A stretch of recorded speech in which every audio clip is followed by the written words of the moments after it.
Hey everyone. Andy, welcome. Thanks for being here. Kudos and congrats on the book.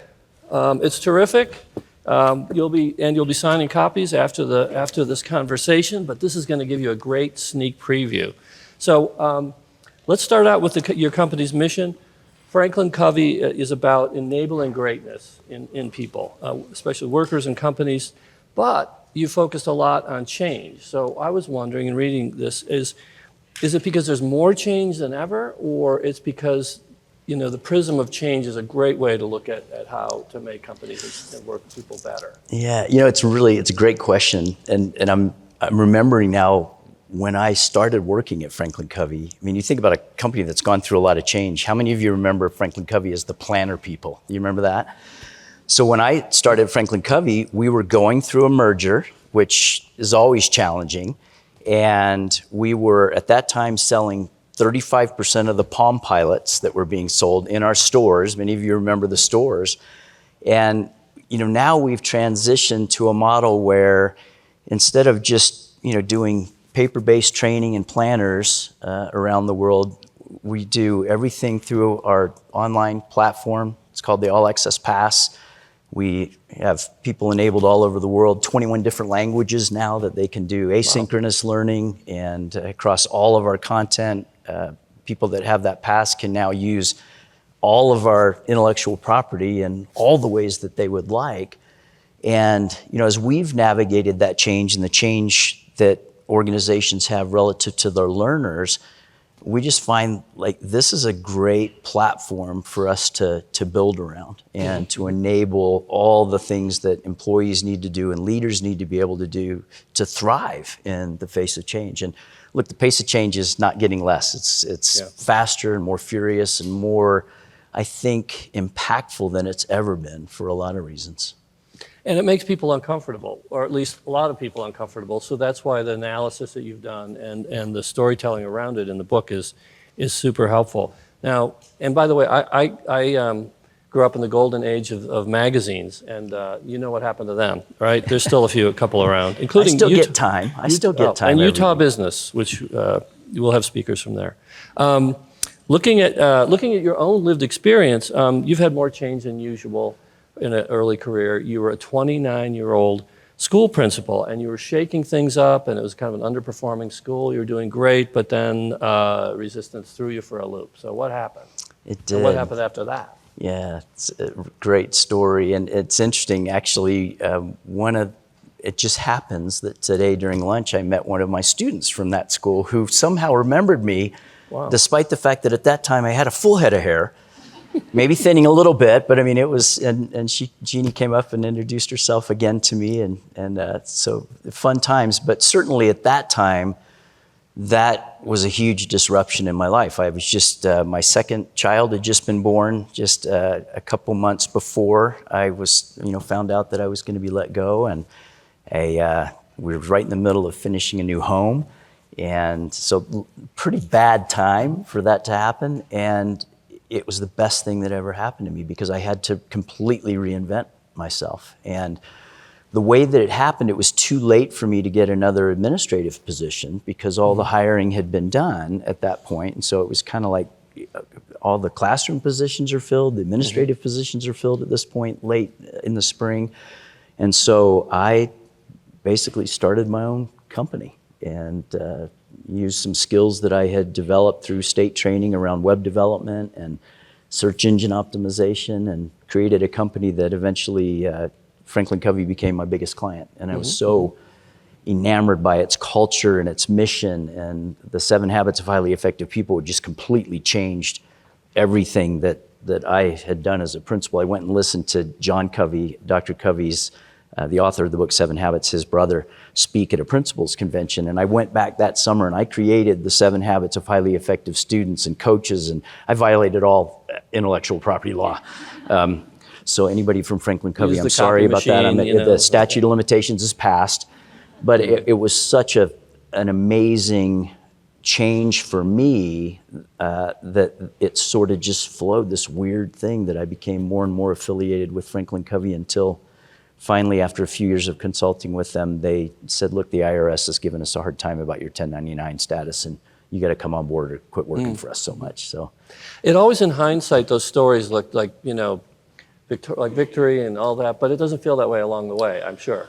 no, With that big a change. I mean, it was really devastating. I mean, there a lot of fear, a lot of anger at how it happened, concern. How am I going to support the family? That kind of stuff. So, yeah, it is.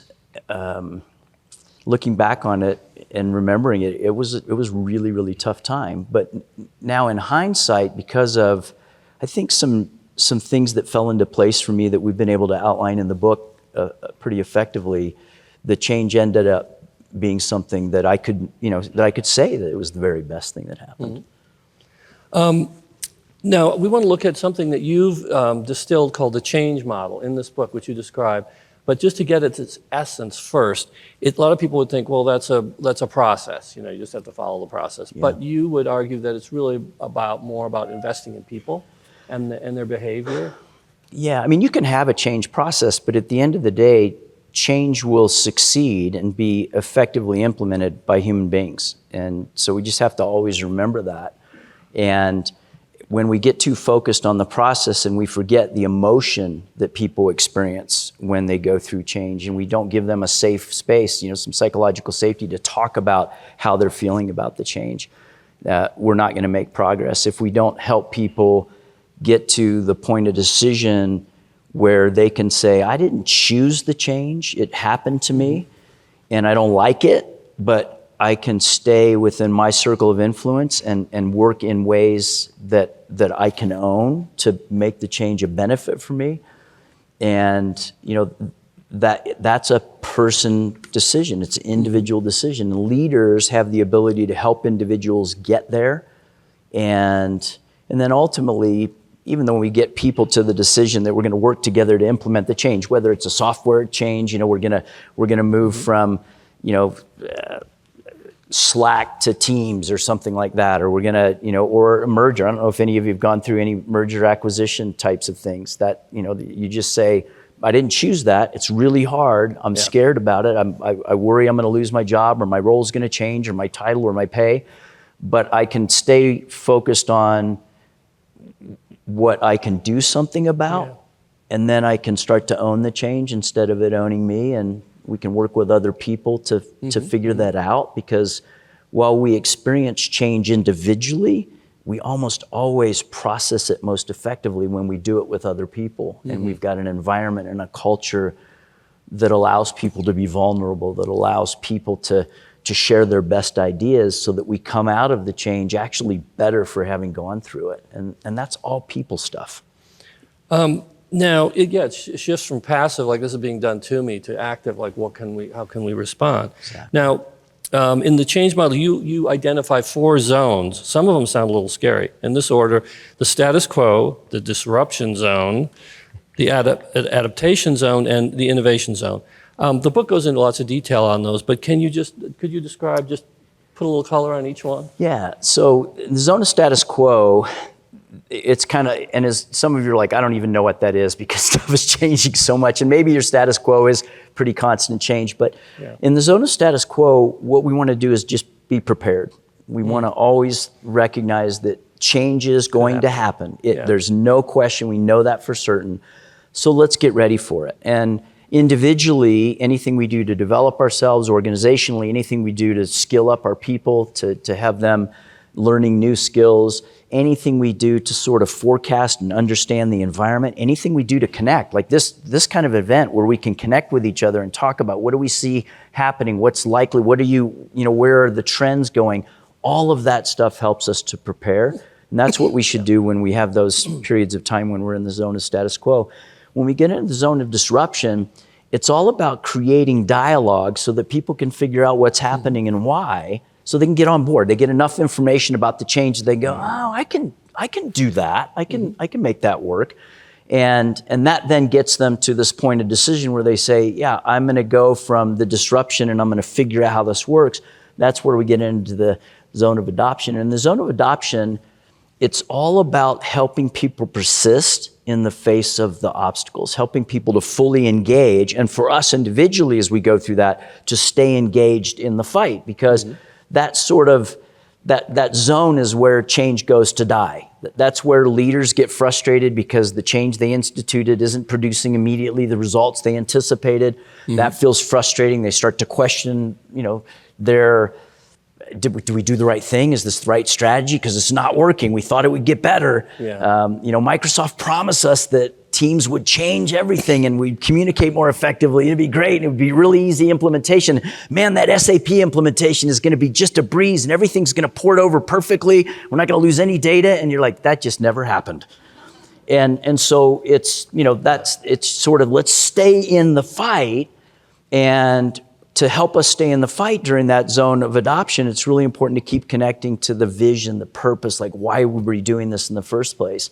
And the zone of innovation, I think, is where maybe the most missed opportunity, we find the most missed opportunity, and that is you go through the change and you get to the other side and you go, phew, we got there, we're back to where we were before. Now imagine going through all the angst and the difficulty and the fear and the uncertainty associated with a merger, and then you do all of that, the dip in results over time, and then you get back to where you were before the two companies ever got together. That is a horrific waste of resources. So in the zone of innovation, it's all about inspiring ourselves and others to explore what's possible because of what we just went through. Like, how do we leverage the fact that these two companies have come together? How do we leverage the fact that we have a different technology that we didn't have before that had some limiting factors, and how do we integrate that more effectively in what we're doing? That's sort of the key elements of each of these zones that we go through in the change model. And in fact, we have a slide, thank you very much, folks, that shows those stages. Now, I wanted to ask a couple of quick questions about those, the more difficult ones, which are like when you're in the zone of disruption, how do you balance empathy with the need to, get better results faster? That's a great question, because that's tough, right? Either the change happened to us. I mean, you think like nobody chose a global pandemic, but the change happens and that disrupted everybody. We don't choose the software that our company uses or where they locate their office building, or many of us don't choose whether or not we get to work from home or whether we get to work in our offices, right? And that's some of that's mandated. And I think when we recognize this is about people, it's just being empathic about the way people are experiencing individually the change, and to give them some space to process it and get to a point where they can confidently commit to it. And I think that's different for different people. I think we also look at what they're doing during that time when they're disrupted. If they are trying to deepen the disruption, then I think we have less empathy, right? If they're trying to negatively impact other people, I think that's some tough conversations. But I think we also have to have a sense that they're making progress, that they're asking great questions, that they're trying to figure out why, that they're imagining in their own minds what's possible for them and for the team and for the organization when they get to the other side of it. And if you don't see them making those mental steps and they continue to physically hold back others, I think then we err a little bit more on the pressure to get on board or find another place to be. Yeah. Well, now, it's interesting how a lot of us might think that the emotional response to change might be kind of binary. It's like those are against and those are for. But, in the book, you have a wonderful story about a ship and all the sailors on a ship in peril, and they're all responding in slightly different ways. How does that work? It sounds like we need all the voices. Is that the lesson? Yeah, I mean, it's great. And the parable's a really cute little story. And it's amazing when you read just that parable, how much insight people get and how much they see themselves and others in this little story. But we identified in our research that there are 5 common reactions to change. Now, there are many different reactions, but there are 5 that are most common. And one is that people move towards the change. They're the early adopters, right? And sometimes the people who move towards the change have a little attention deficit and they're kind of bored with the last thing and they're just excited to go do something else. But some people move. There are some people who will minimize their reaction. they're not resistant, but they're not all in. Like they'll dip their toes and they'll wade in it, but they're not going to jump into the change and be fully committed, right? Yeah, but that then is the preponderance of people are going to just wait. That's their reaction. They're just going to wait. I know some of you are just being comfortable, but they're just going to wait and go, you know what? This too shall pass. I'm going to wait this out. This is the fourth leader I've had in 7 years, and they've each had their own book of the month club and their own process, and I'm still here and they're gone. So they'll wait until they see enough momentum from others getting on board. Then they go, okay, I think this might stick. I'll go with it. And then we have people who resist, right? And I think most of us are familiar with the people who resist. And there are two types of, or not two types of people who resist, but the resistance comes from two different places. So one is they just, like psychologically, emotionally, they hate change. And some of that could be stuff that stems from early childhood and difficult change that we don't even know, but it's an emotional reaction to the change. They just hate it. And then some people have an intellectual dislike for the change. Like they're very thoughtful about the change and they don't think it's going to go well. And they usually have history on their side as well. They can point out all the flaws in the change and so because a lot of changes do fall flat. Exactly, right? And they've seen it and so they feel like their job is to protect the organization from itself. So they will fight the change. Some of them do it actively. Some of them do it behind closed doors. And then the last reaction is people who quit. And there's two types of people who quit. Some quit and try to stay. We've all heard about quiet quitting, right? And then there are people who just quit the team or the organization. They're just not going to go through the change. And as you said, we tend to think that people who move is always what we want, and that people resist and quit are a problem that should be avoided. And that's not necessarily the case, because people who move often don't think about the implications of moving. They pick up one end of the stick and they're really excited about the change, and they don't think about this is going to impact 3 other functions and our customers in ways that we're not anticipating. And people who resist, as you just pointed out, Steve, they can see the flaws, and if we listen to them, then we can learn some things that will help us implement the change more effectively and respond. And I want to point out that these are not personality types, because sometimes we think of, and some of you go, no, I have a resistor personality type on my team. Like, they resist everything. But for the most part, it's a reaction. And any of us could have multiple reactions within a half-hour meeting, right? A change is announced and we would initially be resistant and go, this is never going to fly. I hate this. And then a couple of other people say something and you go, oh, a little bit more insight. Let's see, I'll wait it out. And then 5 other people in the meeting are going, I think this is a cool idea. And you're, well, me too, I'm in. And then we're ready to start waiting in the change. So I think that's important to recognize. We can use and find value in every one of the reaction types. Even the people who quit can give us some really good information in the aggregate. Why are they quitting? And what is it about the way we're set up that allows quiet quitting in our organization, and how do we lock that down so it's not happening? Now, a lot of top-level executives will hatch a plan. It's going to be great, a merger, a new product, or whatever it might be, and they think this is the greatest thing. And what's the biggest misconception that they might have about launching it? Like, here that you it's go, going to be team. easy. I think that often the higher we go in the organization, the less we recognize the implications of even minimal change, like expectations about who has to be in an office on what days. And so that's part of it. I also think that leaders tend to underestimate the importance of the preparation that they should do before they institute the change. Do we have good messaging about why we're doing the change? Are we thinking about it from the standpoint of our customers, our people? And I think, a lot of times we implement changes or a process and we don't think about how that's going to impact our customers. And so having a good story to tell about the rationale and recognizing that it's going to cause emotion and giving people a place to express that emotion, all of that planning should be happening in the zone of status quo before we make the change. And I think 100% leaders underestimate how important the plan is. And acknowledging the how dramatic and hard it'll be. And Yeah. Yeah, it's tough.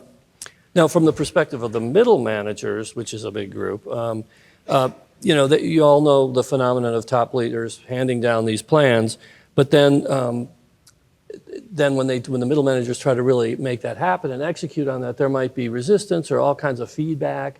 How can people who are sort of stuck in the middle convey that up the chain of command without looking like they're part of the resistance or part of the naysayers? Yeah, mid managers have the toughest job to translate the change and the message, and I think to do it authentically is what's really, really tough, right? Yeah. And you look at, especially when as a leader you don't agree with the change, like how do you authentically try to get your team on board when you don't agree with it? I think part of that is to let go of your ego a little bit and focus on the things that you can control. Like I can't control that we switched from Slack to Teams, but what we can control, we've learned software before and we know how to learn this software and we can learn it and get good at it just like we learned Slack and got good at it.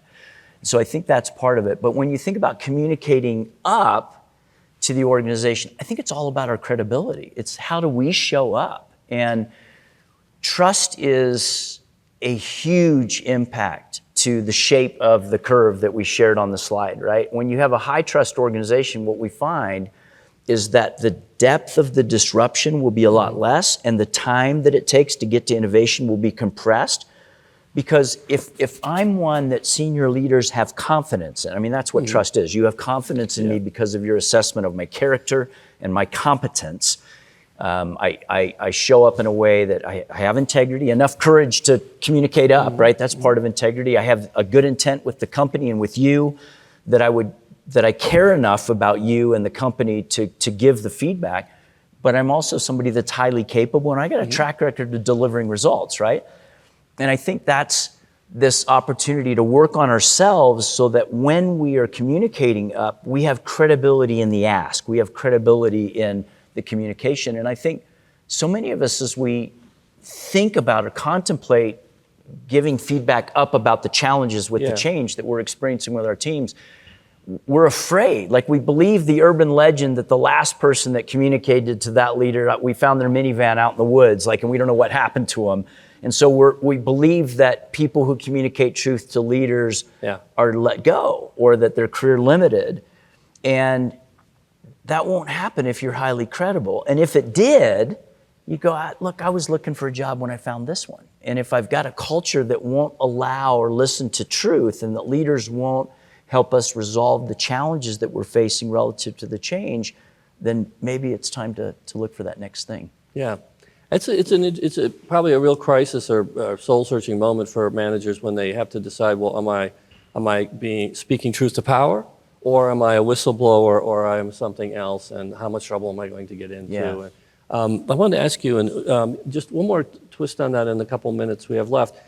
How does a person know that they have enough sort of political capital, or whatever you might want to call it, social capital in the company, to push back or to try to alter a change or something? Man, I don't know if I have a good answer to that. That's a great question, but I think you need to assess that. And here's the problem. I think we get to that point and then we start to assess and we go, I'm not sure I'm willing to take that risk. I think if we know that when we're going to lead well in change and if we're going to impact change in the organization, if we know that that's going to be needed, then we should be proactively almost putting deposits in a bank account relative to that, like deliberately saying, there will be times when I'm going to have to speak truth to leadership. Yeah. And if I'm proactively making the deposits without making any withdrawals, I got a big bank balance in there. Then I have the self-confidence to go have that conversation. That's a good answer. Thank you. You didn't think you had? I didn't. I was worried. I have one more for you. Turns out a name change and a process or a thing can work wonders in changing perceptions about that. And you were advising a company that was a big manufacturing company. They were trying to expand its foreign business, but the department in charge of legal compliance was known as the Sales Prevention Unit. So you worked with everybody to kind of reframe or something? It's such a great story. So medical device company, huge growth, and this compliance department, everybody hated them. The marketing hated them, sales hated them, the engineering department hated them, manufacturing hated them. And I just taught them about this simple model called the see-do-get model. And the see-do-get model is our paradigm about things and people and situations always determine what we do, and what we do always determines what we get, which then reinforces the paradigm. And I said, what's the paradigm right now about compliance? Well, we're the people that say no. Yeah, you prevent them from making progress. What if you changed your name to market access? We're the team that gives you access to the BRIC nations. Yeah. We open doors for you. It was literally overnight. They recommunicated their brand to the company and changed their paradigm. And then everybody played differently with them. They behaved differently because they saw them differently. And what they got was amazing results. And by the way, really good compliance. Yeah. Okay. Nice. So thanks again, Andy. Thanks so much, We'll Steve. take a break for a coffee. Thank you.